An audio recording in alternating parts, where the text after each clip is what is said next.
the winter months, it's time, so let's get into this thing. If I can find my mouse. There it is.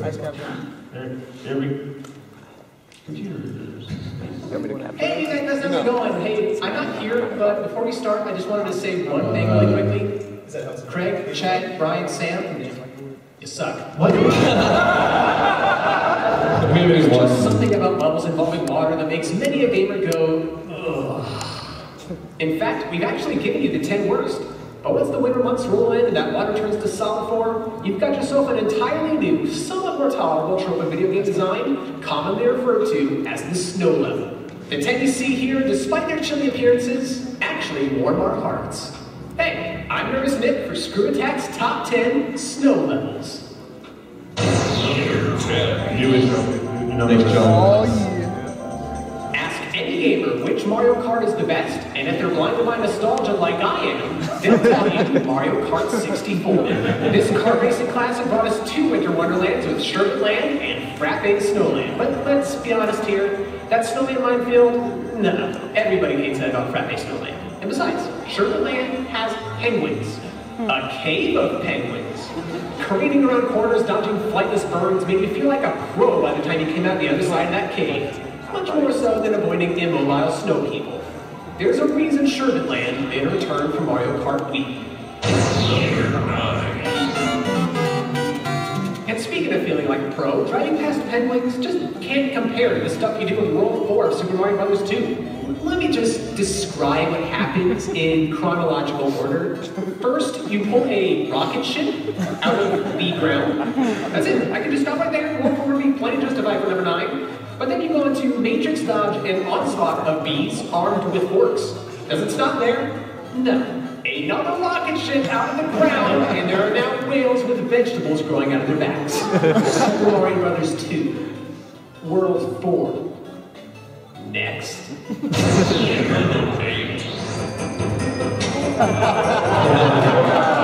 basic Windows 3.1 freeware takes place, but the skin-free method is a pretty interesting place. Step back for a second. Step way, way back. What in the holy crap is going on?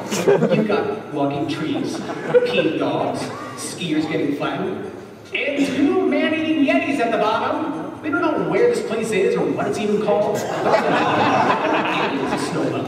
A snow level where in the early 90s, all of us have killed some time. And a few skiers. Anybody play Ski Free?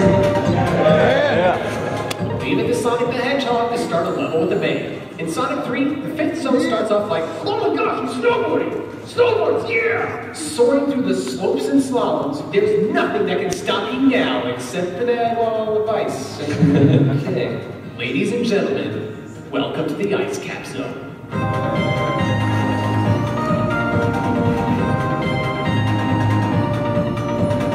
Home of swinging platforms, robot penguins, iceberg surfing, and some of the best music in all of Sonic history. Number 6. Anybody know where we're going on this one? And then T2 for NES, as you may know, was a port of the 1989 arcade classic, but it was inferior in every single way due to technological restrictions. To compensate, Konami opted to give gamers 2 levels the arcade version never got. A really long and annoying dojo level, and of course, a snow level.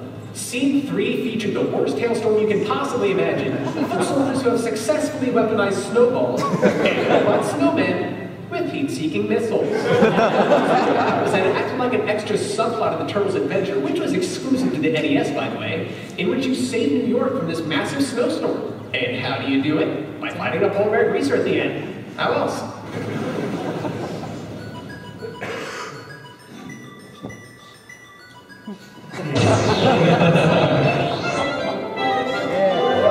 Mario's first foray into the 3rd dimension brought us to 2 wintry worlds, but only one of them had sliding penguins, mama penguins, baby penguins, fake baby penguins, and real baby penguins that you can throw off of a cliff. Location for doing the Green Demon Challenge. Activate the chasing one up, get all 8 red coins and a star before the mushroom gets you. Over a decade and a half later, it's one of the best reasons to revisit the mountain.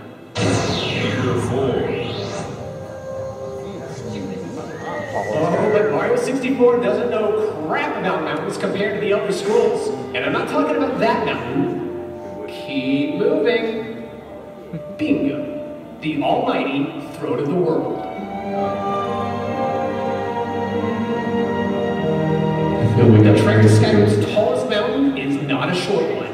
7,000 steps separate the rest of the land from High Hrothgar, where the Greatbeards reside, and even then, you still aren't anywhere near the peak. Fight through the harsh winds and the aggressive wildlife, and you're standing in the presence of the dragons atop the highest point not just in Skyrim, but in all of Tamriel. That's right, chilling out with dragons. And yet, I would still sooner pick a fight with a dragon than I would with a graybeard. Nick will sometimes let footage just go and go and go and go. That's funny.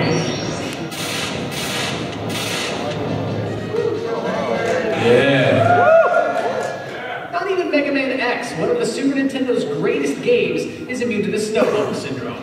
Early in the Chill Penguin stage, you get the coolest, most useful upgrade in the entire game, the dash. Coolest, that is, if you don't count Hadouken, obviously. It's like going skiing everywhere you go. And how many is it that you got on the snow level? And of course, there's that giant robot suit that you can commandeer to make everything explode with a single punch. Apparently penguins are just the thing to put it on ice and snow levels, because of all the penguins you've already seen in the levels on this list, there is none more slick, more awesome, or more deadly than the one that awaits you beyond this door. Chill Penguin breathes out ice sculptures of himself and hangs on a hook from the ceiling while he calls in a blizzard from absolutely nowhere. Plus, when you beat him, he gives you a shotgun that shoots balls of ice so you can take the snow to every level. Just awesome. Number 2. I don't want to do this, Freeze. You don't have to play Batman Arkham City for too long before you're tasked with finding the coolest point in town, and you all know exactly who that leads you to. Victor Freeze. After you're forced to help him get his suit and freeze ray back, of course there's only one thing that's about to happen. An all-out battle with one of the game's most powerful adversaries. Mr. Freeze at his most powerful forces you to think, to get creative. This guy learns from every hit he takes and eliminates every method of attacking you use on him. Surprising from the floor vents below?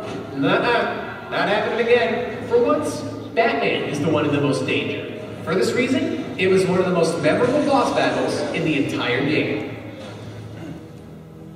There's only one snow level that can top any of those, but before we get there, let's do a recap. Number 10, Sherbet Land. Number 9, World 4 from Mario 2. Number 8, Ski Free Mountain. Number 7, Ice Cap Zone. Number 6, the NES exclusive Scene 3. Number 5, Cool Mountain. Number 4, the Throne of the World.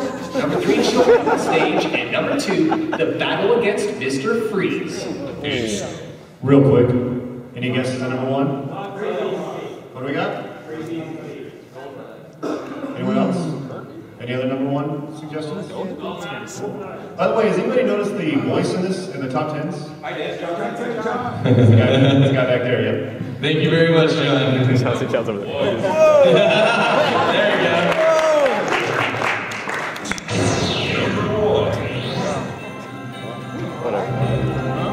The first level is always one of the most important in an entire game, if not the most important. That's why Green Hill Zone or World 1-1 are so ingrained in the back of our minds. It's a little gutsy to put a snow level as the beginning of a game, but in Star Wars Shadows of the Empire...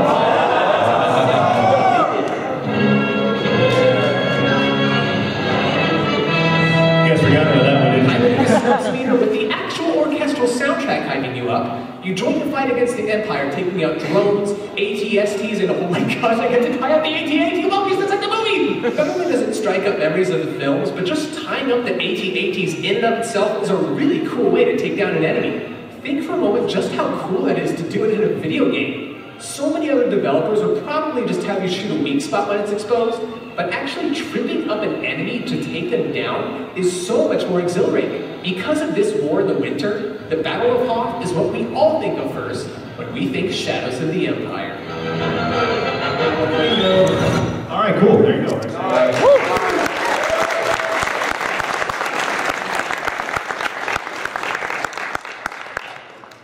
Now that we've got our Cool. lighting. Yeah, that was great. Okay, cool. Well, great job, Nick. wish you were here. Sucker. Alright. Okay, so we figured right now we just kind of give you guys an opportunity to do some, only an hour with you guys, and we have a couple things at the end of the show we want to, at the end of the panel we want to do. But in the meantime, if you guys have any questions or Q&A, we figured we'd open up the floor. So if you guys would like to ask questions, feel free to form a line down the center of the line thing. If not, we'll continue to talk about nothing. So you want to do lines then? So What? you want to do lines instead of just calling people? Okay, we'll just call him. You first though. Yeah. Because he got up. He did.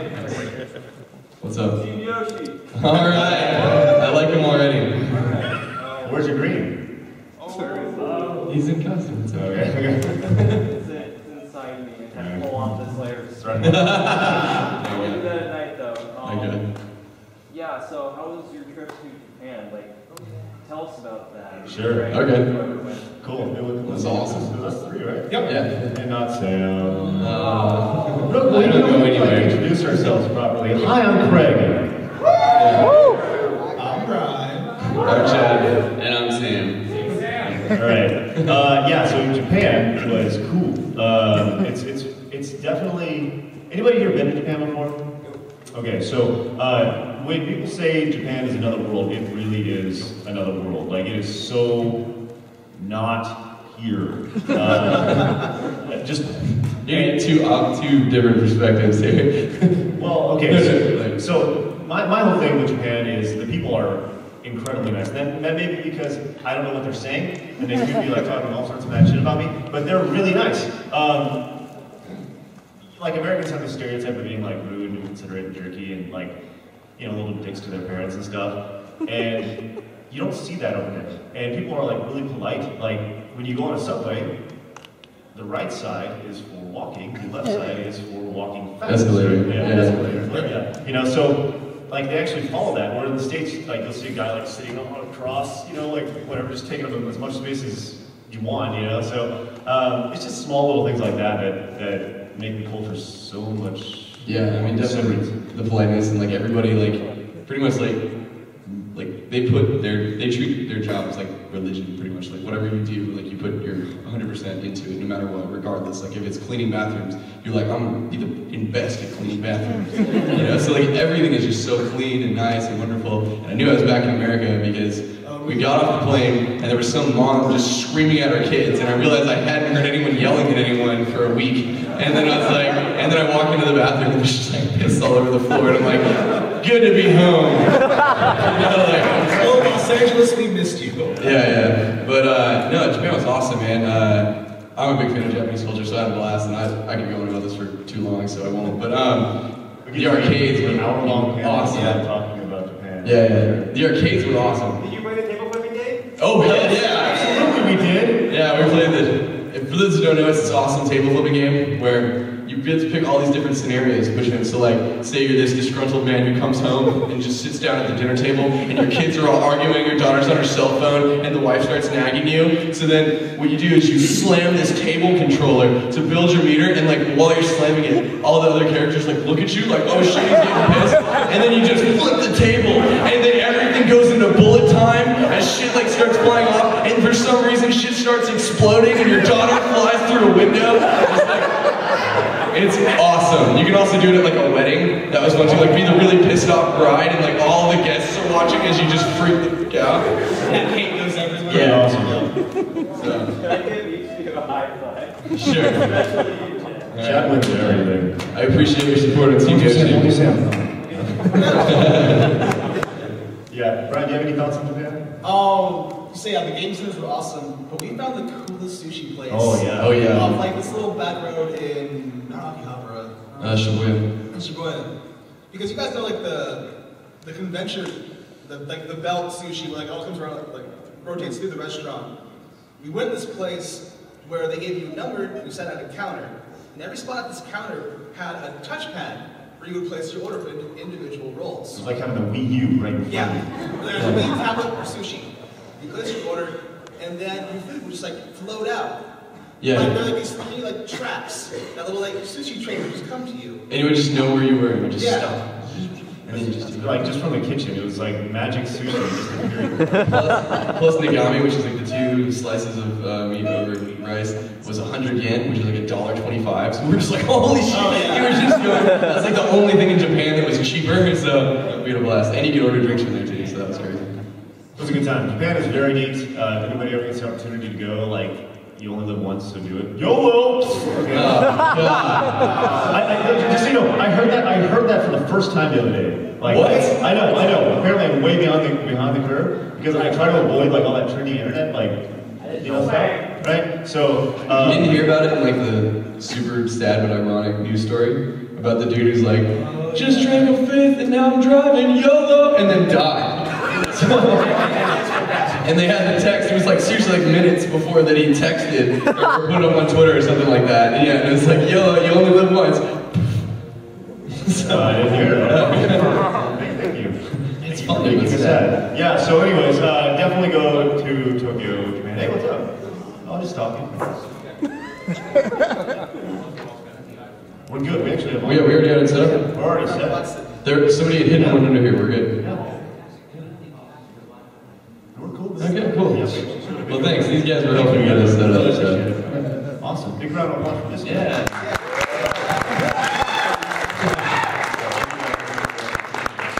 Thanks, guys. Cool. Where were we?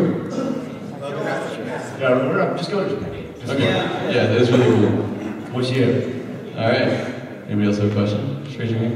Don't be shy. Go back to the Japan. I saw you guys put the video of different snacks and things that you tried. What was the best? What was the worst? Best Don Tacos. Yes, Don Tacos, which I actually have a picture of, like, in the video really quick. It was edited, like, there's this bag of Don Taco, which On my face. I used it as my desktop on my computer for a long time.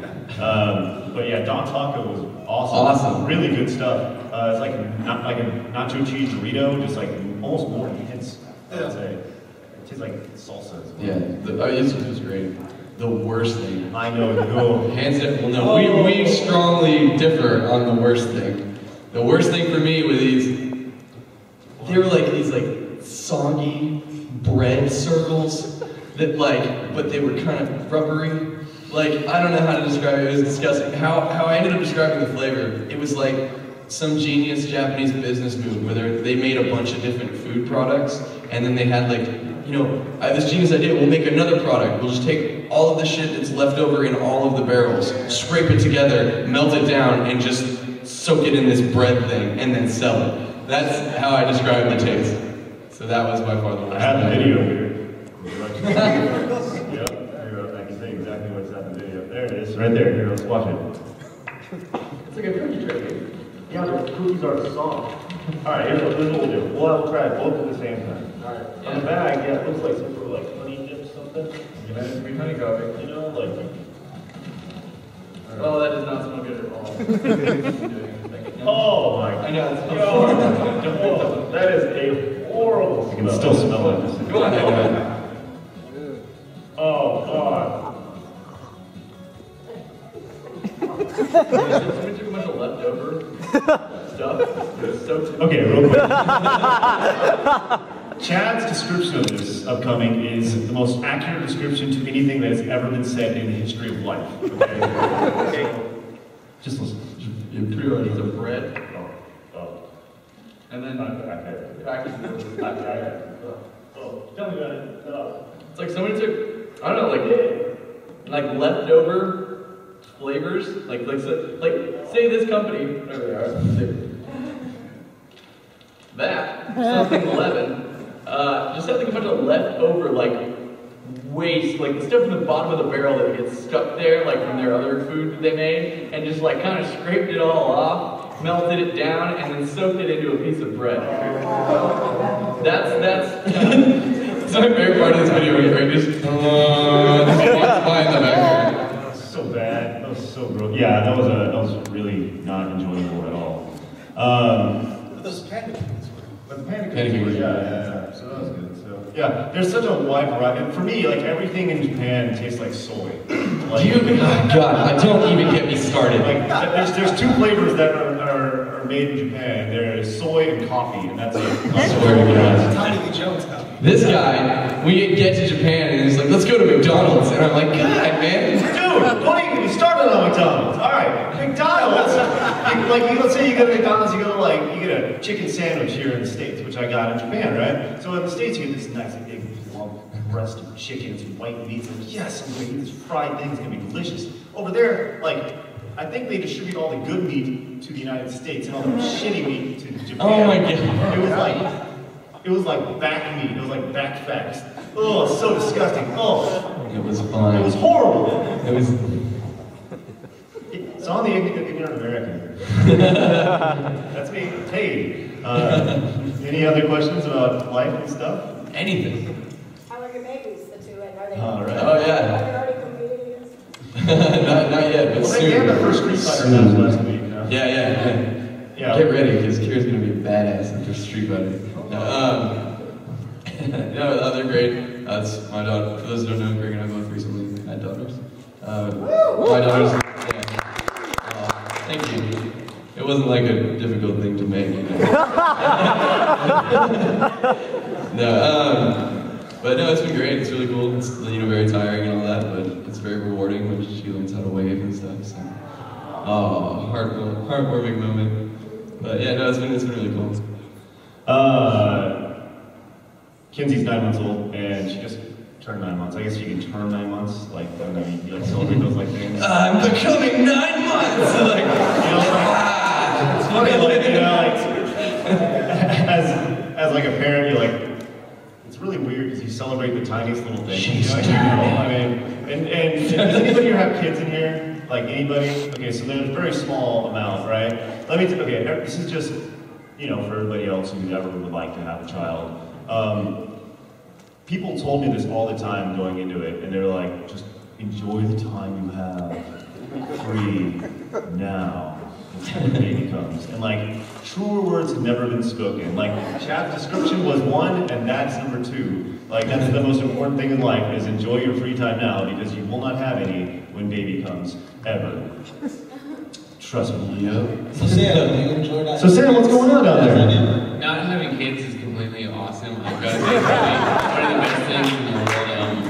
I still play video games like 12 hours a day. I don't really care about laziness that much. I go to work and then I go home and do whatever I feel like doing. And also, besides them having heartwarming daughter tales and stuff, here in like, I don't know, a year and a half, I can just teach them how to curse, so. Yeah, I get the best of both. That's Uncle Sam! Yeah, exactly. Uncle Sam, don't repeat the things that Uncle Sam tells you.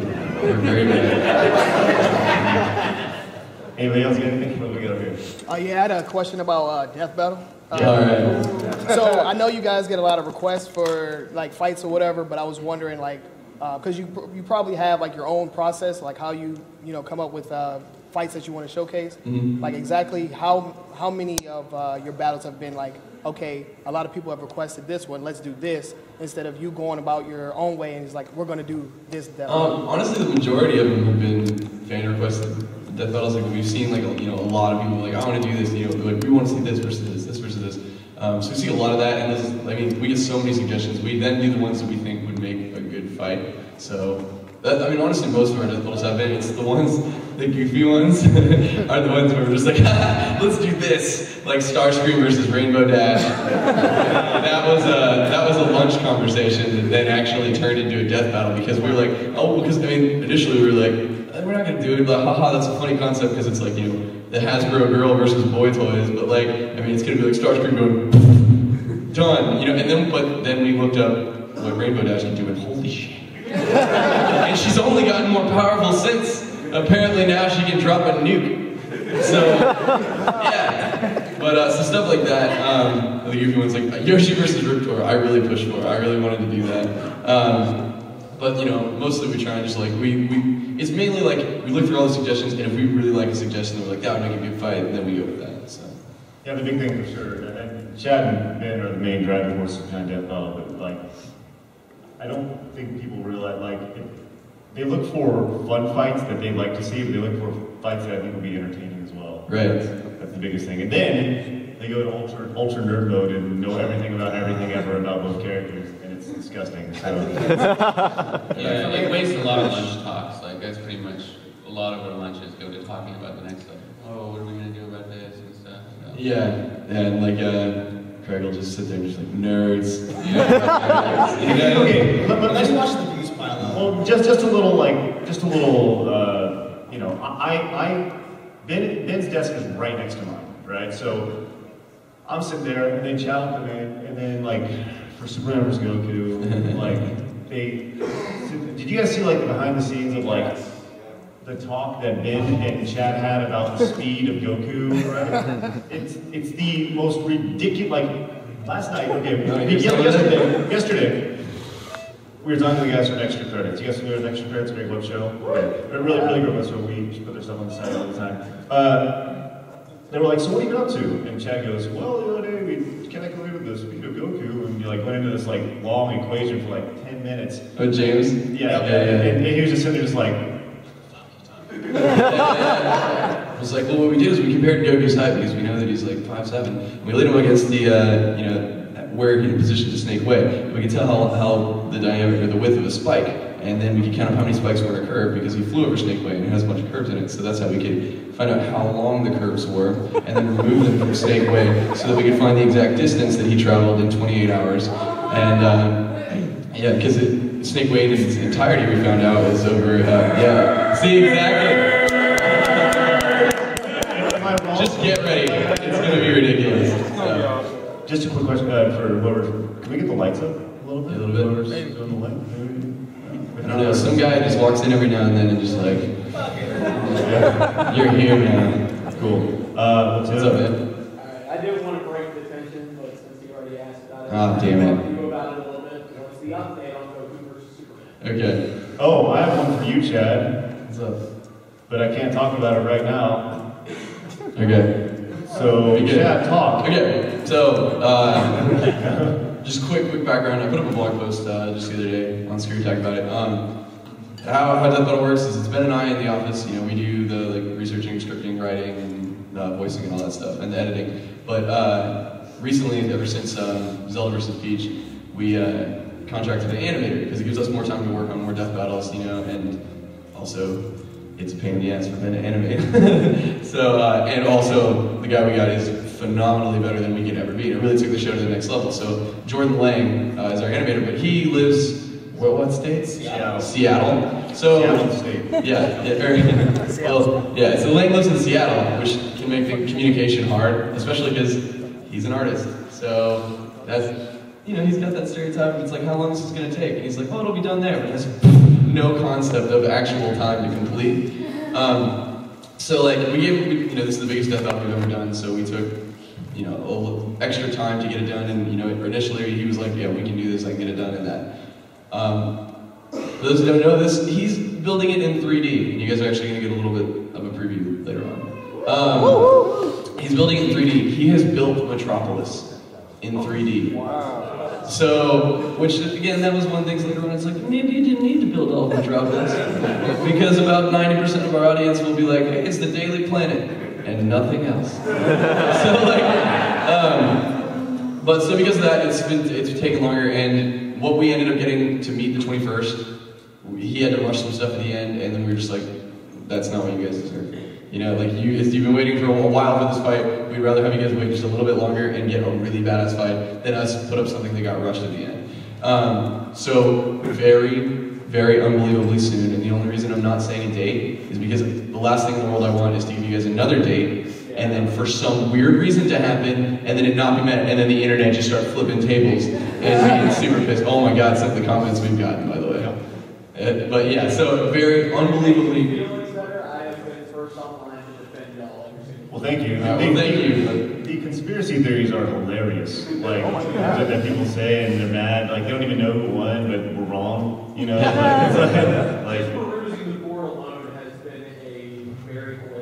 Oh yeah, there's tons of entertainment. That's my favorite part about Death Battle, man. Comments. Like, after we release a Death Battle, then it's just entertainment time. So I'm just like, let's do this. My favorite ones are like, I don't know anything about this guy, but that was wrong. This person should have won. Like, you literally just said you don't know anything about the other person in the beginning of your post, and you think that's a good argument? My personal one is the one that they keep, like, well, in this one he did this one did. Fucker, that's a movie. That doesn't even count. Yeah. Yep. So, but yeah, so very soon on Goku vs. Superman, guys. Like, I mean, unbelievably soon, but I'm just not saying a date, just in case something weird happens. I don't want to disappoint you all. Weird things happen all the time. Like, that's the one thing we've learned through this process is that, like, nobody is more disappointed about it not airing on the 21st. Oh my God. Than us. Like, I wish, like, I've done a few Evil Craig videos, right? Evil Craig video has shown up several times at the office. over Goku vs. Superman. Yeah. So, anyways, yeah, so what else we got? Mark maybe answered this like before anywhere else. It's all good. So I was just wondering, what was the first video game you guys ever played, and how do you think it affected your taste? You know what? We've never, I mean, That's the first time I don't know if we've ever got that question. You'd think it would have been asked. Yeah, in 7 years. First video game ever. I can tell you, first one I played was on television. My parents had me on television, and I remember even as a kid thinking that the controller wasn't good. This doesn't work very well. Why am I playing on a phone? Like, well, I guess phones didn't even work back then. Yeah. For those who don't know, like television had like a keypad on it, like 129 keypad, and then had a circular disc at the top of it, which is supposed to be like a D-pad without the pad or whatever. So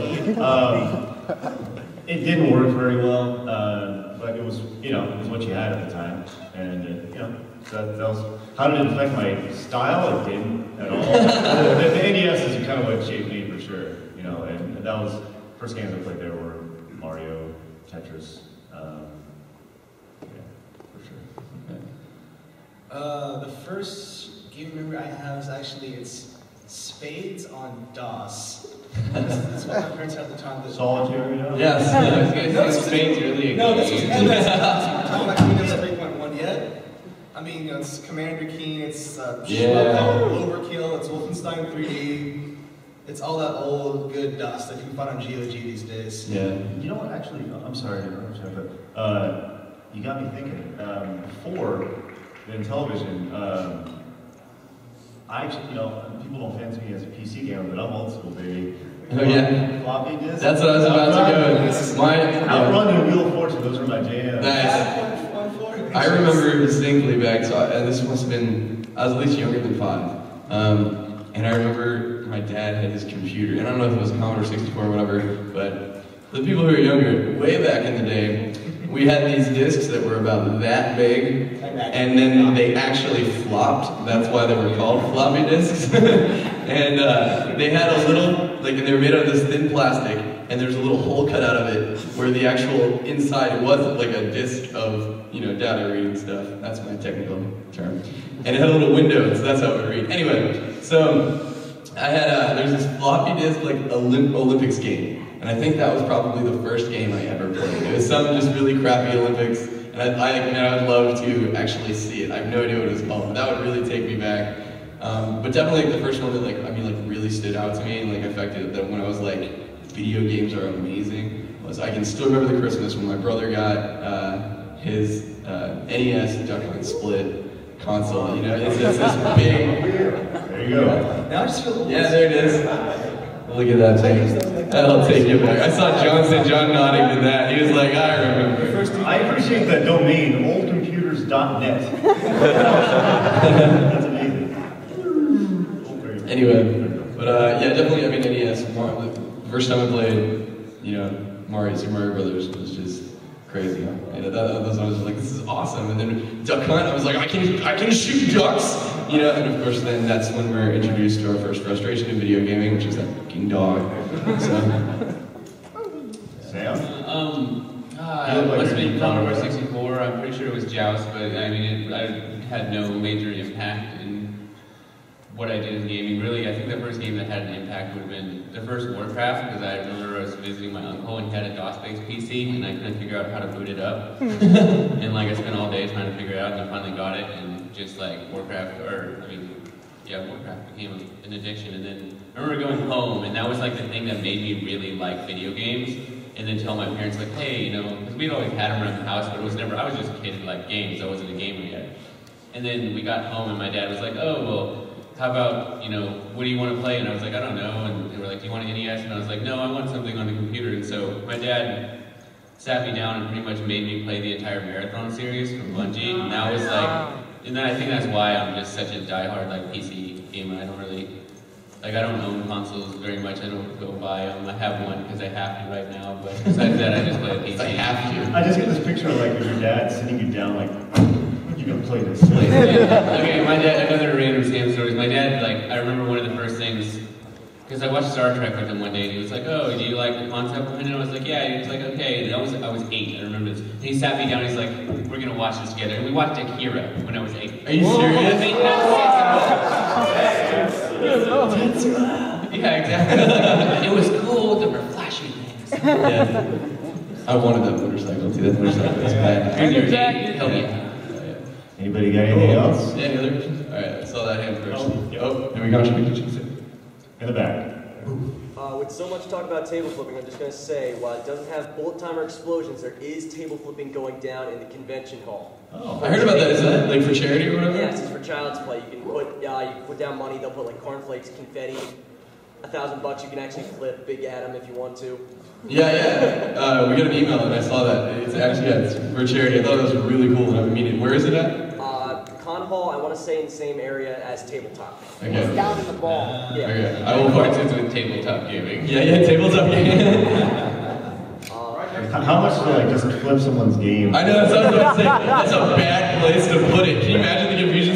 Somebody runs in, like, yeah, charity, tabletop game! And then just a bunch of very into it, RPGers are just like, I was about to win! Anybody else?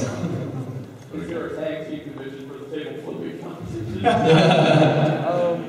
That'd be great. 2 questions actually. How do you guys feel about THQ? And what are the names of the songs in the opening of the top 10 and Hard News? Because those songs are awesome, man. Well, let's tackle the THQ one first. I don't care. Honestly, I think it's... They kind of had it coming. I don't know. I feel a little bad for him because it kind of seems like, what did they do to deserve that? You draw a tablet thing and they made 50 million of it, sold 1 million. Yeah, right. It's their fault. They just made bad decisions. Well, I know, but they just had so much stuff in it. Somebody did something really horrible to generate that much bad karma because everything hit them at once and then it kept going. And they're oh my god, we're probably gonna, everything's horrible. We're probably gonna have to close. And then some tattoo artist is like, you know what? You use my tattoo, I'm gonna sue you. And it's come on, man, stop. They're hurting right now. Don't kick them while they're down. And it just keeps going. So. Vince McMahon wanted his 45 million. Yeah. I think it's good. I can't wait. I'll, pop bottles whenever they truly go under. But it's just they're an archaic company with a bad business model who's failing because they've made crap games for a long time. And I want to say I am excited for Metro Last Light. There's a couple of good games. Stick of Truth. Stick of Truth, I'm really excited. But THQ doesn't have any part in them being good, really. Obsidian's going to be the reason that Stick of Truth is good. And it's just THQ has a bad business model. That's all. Yeah. They're old, and they made most of their money making Nickelodeon and wrestling games back in the day. That's why I have rose-colored glasses. WCW or SNWO Revenge, man. Yeah. But those games were fun and great as a kid, but they actually weren't good. And I said this. THQ rarely makes good games. Dude, those games weren't good. From a technical standpoint, no. Shut they were dumb enough to include coloring that was the exact same coloring as their skin on their outfits. Does it matter? That is dumb. Who cares?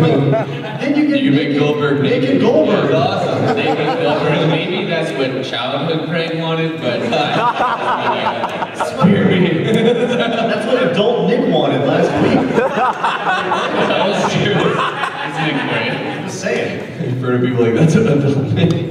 Hi, adult Nick. It's nice to meet you. I wish we had adult Nick, Kid Nick. I bet Kid Nick was hilarious. Kid Nick. Yeah, no, actually, let's pull back. One thing I've wanted to do forever. Nick made the mistake of bringing in journals he had when he was a kid. Because he was referencing, he started because he was doing a Pokemon thing. And he's I I remember I had these journals. He used to write a lot about Pokemon. Well, he made the mistake of reading stuff that was funny to us, and then we're like, give us those journals. So we have the journals, and I'm trying to wait long enough until like he totally forgets about it, you know. And then we just want to pull the camera out on the spot and just read it. And some of them are hilarious. Like I think at one point he said that women aren't people. He was mine, third grade. He talks about how bad women are, how they should all die. They're real messed up kids. And Nick is like the most like kind and just like. Give it to John. Yeah, dramatically read it. Johnson John. Nick's memories. Girls are icky. I think it said something about Nick too, that he just like handed over his childhood journals. He was like, you know, he was like, we'll take these, and Nick was like, my kid, fine. Yeah. Well, like two or 3 months ago, we've had them for like probably a year and a half, and it's just like they've just kind of been sitting there, and we've been wanting to do something for a long time with them. And like 2 or 3 months ago, he was like, hey, my mom was asking about those journals that you guys have. Yeah, we got them. I was like, okay, cool. So we'll make sure they're not better. We need to do that. We'll do that soon. Yeah. We'll do that soon. What was the second part of the question? About the songs for the top 10. Okay, so the top 10 song is, it was an instrumental done by a guy named DJ Britt, B-R-I-T-T. He sent it to me like in 2006, and he was like, hey man, I got this song, would you know? I was like, cool, music, I like it. So it's been kind of the theme ever since, and I never actually answered that question, so I've got all the time, I'm always like, it's just a song, and I don't know, I've always kind of like to keep it ScrewAttack's thing, you know, because I don't want to like popping up in all these things.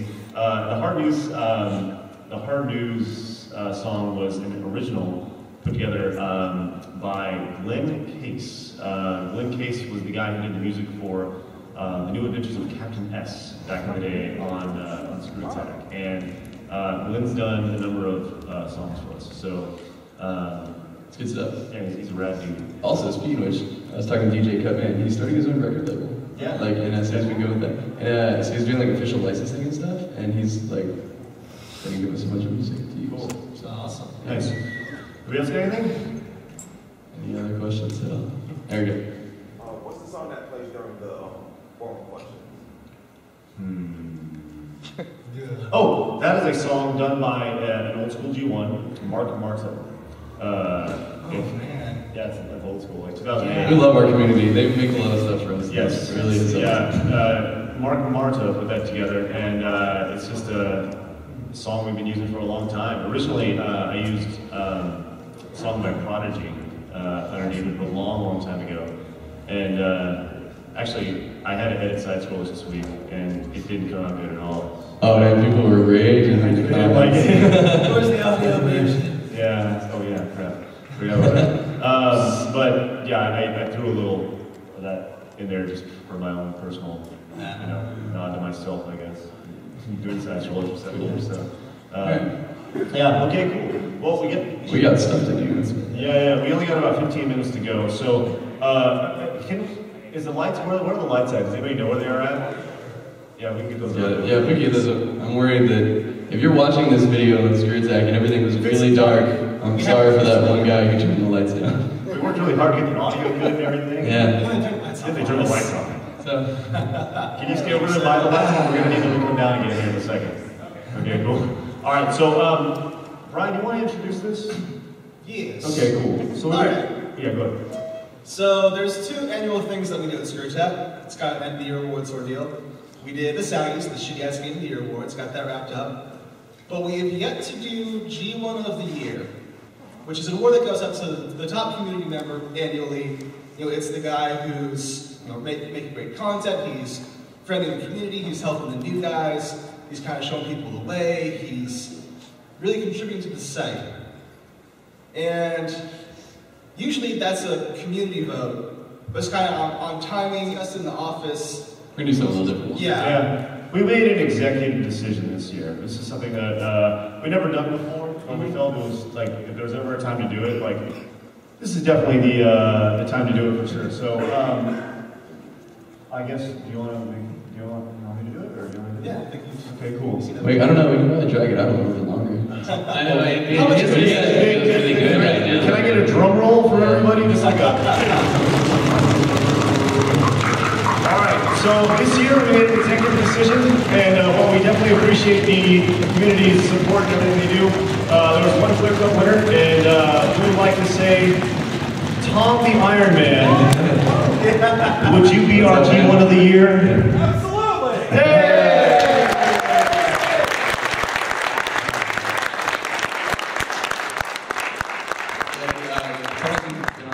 Since like the dawn of time, and yeah, he just contributed an absolute ton, and like even to the point, one of the things we were joking about when we were talking about doing this, we think he actually might have more ScrewAttack videos than we do, because like sometimes we've transitioned some stuff, and like we've just sometimes things have gotten lost, and so when we did the new site, we put a lot of stuff up, but some things have just been missing, and every now and then we notice they're missing, and sometimes we'll go to the archive and we're like, it's just gone, and then we're just like, hey Tom, he's like, I got it, and then just sends it over, like, you know, like Mario Party After Dark, you get that, so like, Predator. Yeah, Predator. Definitely, yeah, ScrewAttack there for ScrewAttack for a long time. So. ScrewAttack's backup archive is in Tom's house.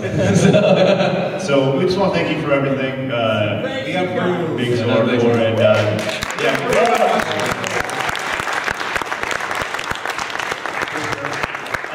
are some distinct honors that are received when you are G1 of the Year.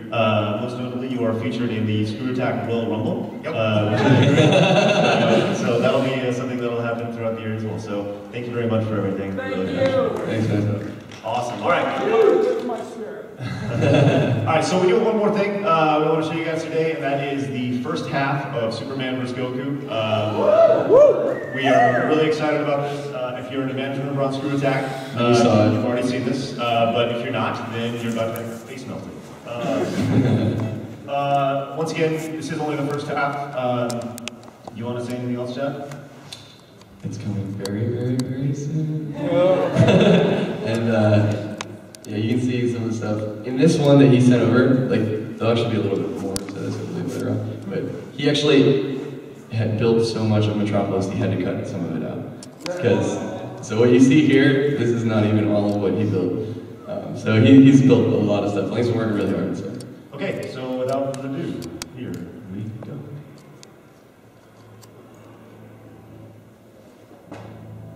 Oh, look at Ben, he made it all epic. Yeah.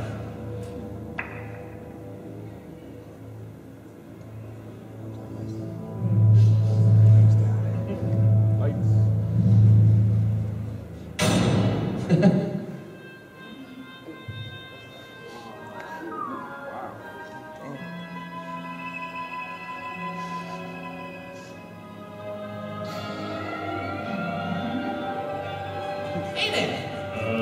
Hello. You look pretty strong. Let's fight. Fight? Well, that's not really what I do.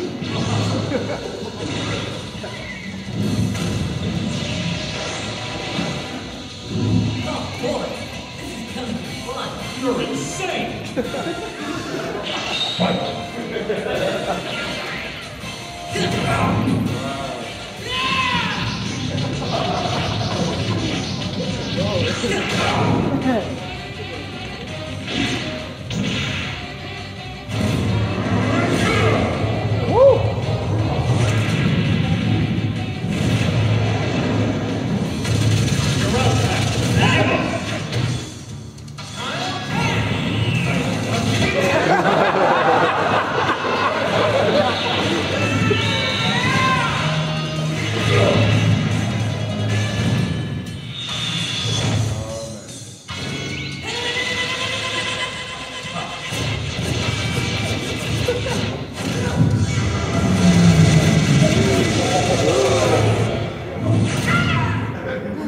What? I can't move. So, you're an alien too, huh? What did you do to me? Pressure points. Didn't work at first, but my X-ray and microscopic vision let me find your body's weak points. You won't be going anywhere. What is that? Sensor beam. Want what? No. I'm ending this. Now.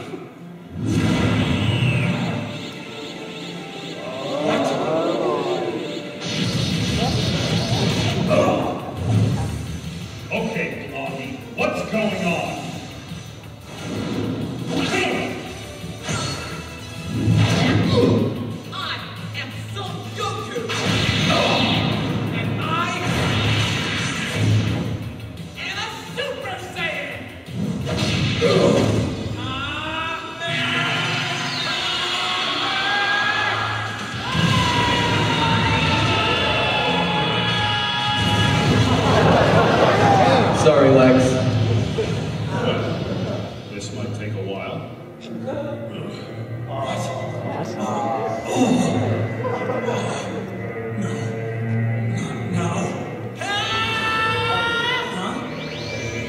Hey, what are you doing?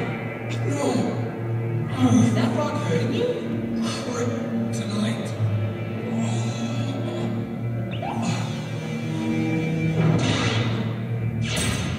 There. Okay, let's go. I want to beat you at your best. It's no fun if it's not fair. Gee, thanks.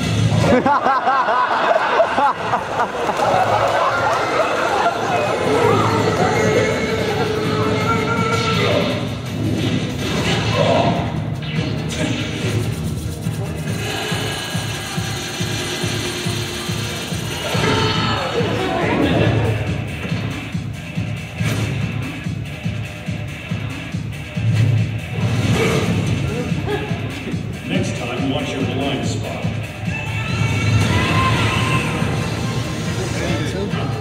Deja vu.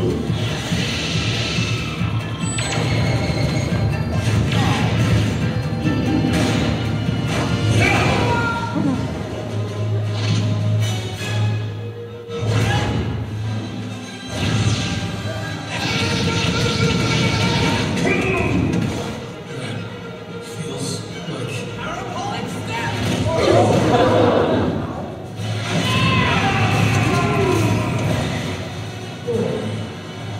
magic.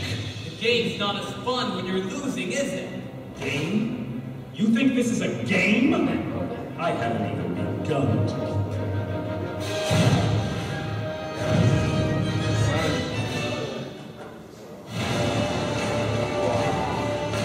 And that's the first half.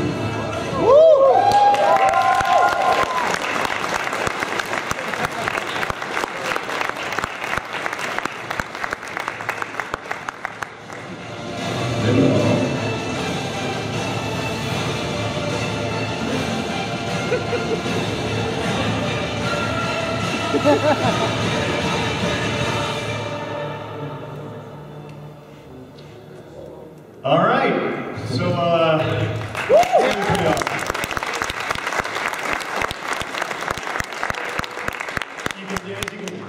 that's like longer than any done. What the hell?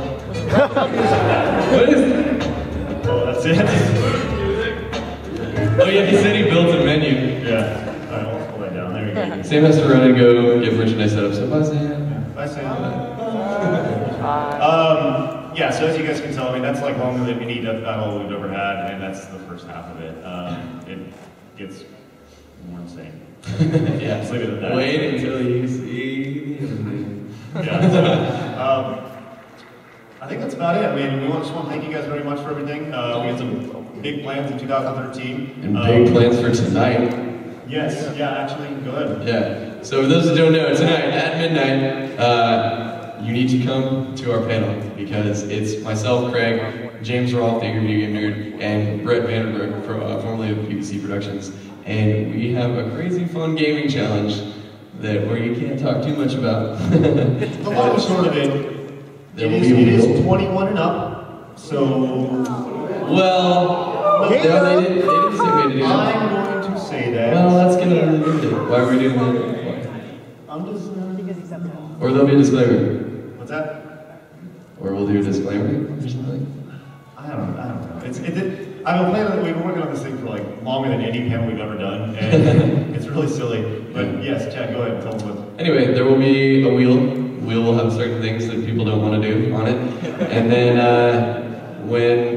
say it's me against James. Spin the wheel, lands on the thing that we will do. The loser has to do that when we play a game. So we have a bunch of games spanning everything. Yes. All the way to like Shaq Fu.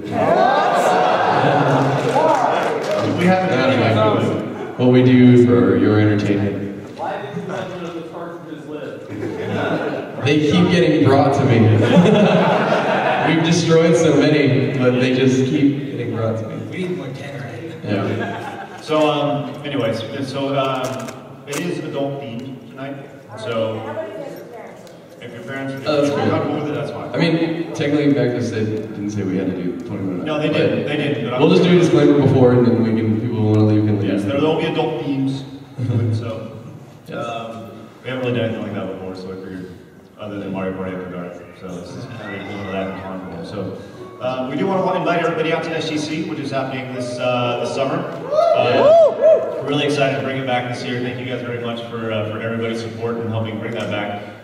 June 21st through 23rd at the Dallas Hyatt Regency in Dallas, Texas. If you've ever been to Dallas, you've seen the big ball in downtown, the Union Tower. It's part of the sky. It is, that's where we're at. So we got a minute left. We'll wrap it up, guys. Thank you guys very much for joining us. Enjoy the rest of your day. Don't forget.